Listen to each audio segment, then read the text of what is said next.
Hi, I'm Lorraine Madden, Chartered Educational Psychologist with the Psychological Society of Ireland. I'm also Clinical Director of EPT Clinic in Kilkenny, Ireland. So we have a neurodiverse team here in EPT Clinic, so I'm an employer of employees and team members who are both neurotypical and neurodivergent, including team members who are autistic, who are ADHDers, who are dyslexic, dyspraxic. For me, it's the variation that really works within our team. I think it's everybody's unique strengths and needs and brain-body combination that comes together to make our team so unique and so good at supporting children and young people with the same kinds of brain-body combinations. But for me, nobody's brain exists on its own. So I always think of neurodiversity in terms of brain-body combination. So how a person's brain and body works together within a person. And there's lots of different types of brain-body combinations. So we talk about 80% of people have roughly the same kind of brain-body combination, the same likes, dislikes, and the same way of processing sensory information and verbal information communication. And then there's about 20% of the population who process information, think, perceive, and sometimes interact a little bit differently to the other 80% of the population. And that is, for me, what makes humanity so beautiful. So the Neurodiverse Workers Network have asked me about the inclusion practices that we have in our team, because our team is neurodiverse and neurodivergent. And for us, it's really about thinking about everybody's unique brain-body combination, their preferences and how they work best, and then maybe things that maybe they're not that enthusiastic about, or they're not as motivated by. And really sitting down together as a team, spending time understanding different people's strengths and different people's preferences in terms of sensory communication and work tasks, and then really tailoring the work within our team to people's strengths. And we find that when we do that, when we understand people's brain-body combinations, that it's a really unique and fantastic way to work.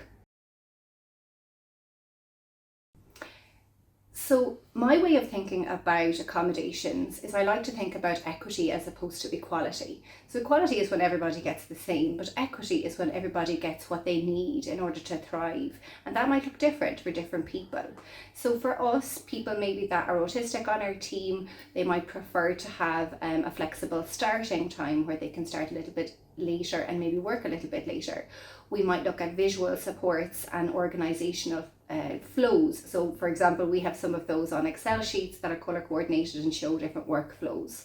And then things like expectations. So we're quite open and we discuss regularly in the team different people's communication preferences. Not everyone wants to have lots of chit chat, for example, at lunchtime. Sometimes people would prefer to have a little bit of downtime, a little bit of quiet time, listen to some music. So I think it's just really for us about showing respect and being mindful of people's preferences so that people are really able to do their job in the best way possible. For me, where we're working with our team, creating a supportive environment is really important. For us, we think about people's preferences quite a lot, and then we put supports in place and we communicate quite openly that if there's something that's hard, come to whoever is your line manager or your supervisor and we'll put a plan in place to support you. I think that's something that could be adapted quite easily across different companies.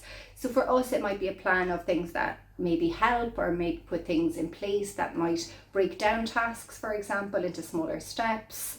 We might put different people in place to work together that can support one another. And we do also have the employee assistance scheme, which is a very helpful scheme that it's communicating to people that we prioritize our team and that we have something in place if people are having difficulties, that they have a safe space that they can go and get support privately.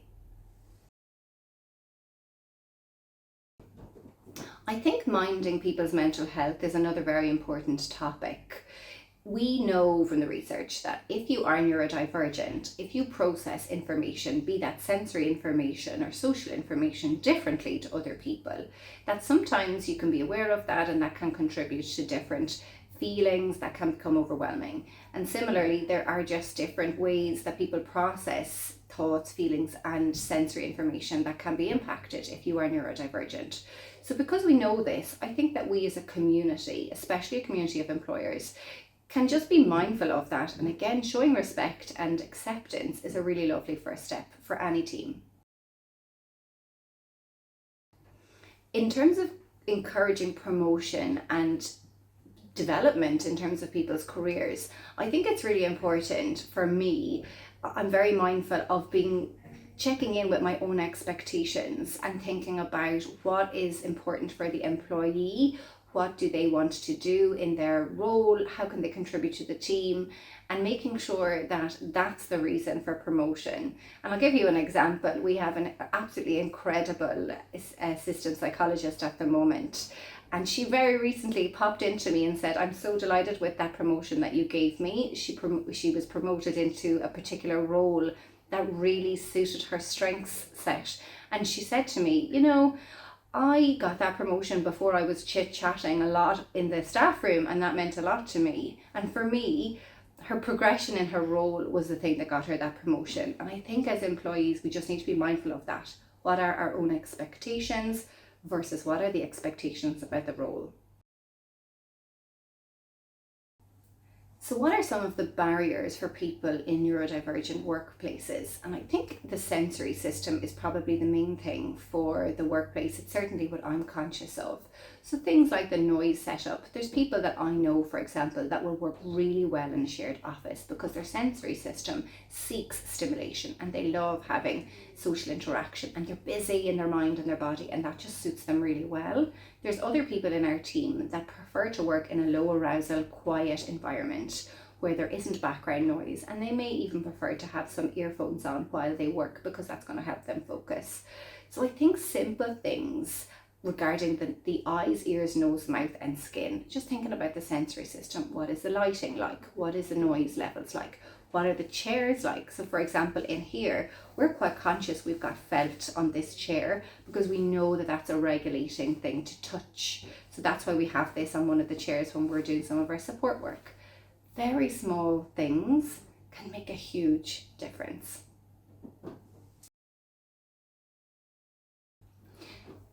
So the Neurodiverse Workers Network asked me for my opinion on the provision of long-term supports policy, measuring success.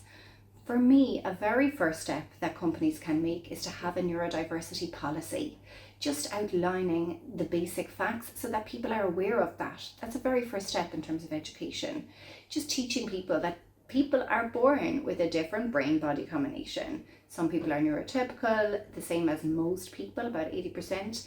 And other people, they experience sensory and communication differently, and that's okay. And I think putting together a very simple policy, educating the workforce, and also putting some simple inclusion measures in place, I think that would be a huge step forward. So I think we've come a long way, but I think there's a long way to go. And I think a website like the Neurodiverse Workers Network is going to be a huge step forward. Getting the information out there and making it easily accessible is going to make a huge difference. And there are employers like myself and lots of my colleagues out there who are experiencing the success of having a neurodivergent team and all of the wonderful strengths and contributions that can bring. So I think that people can be a little bit afraid of difference, but I would say absolutely embrace it, learn about it, embrace it, and allow that difference to be the reason that you really grow and thrive.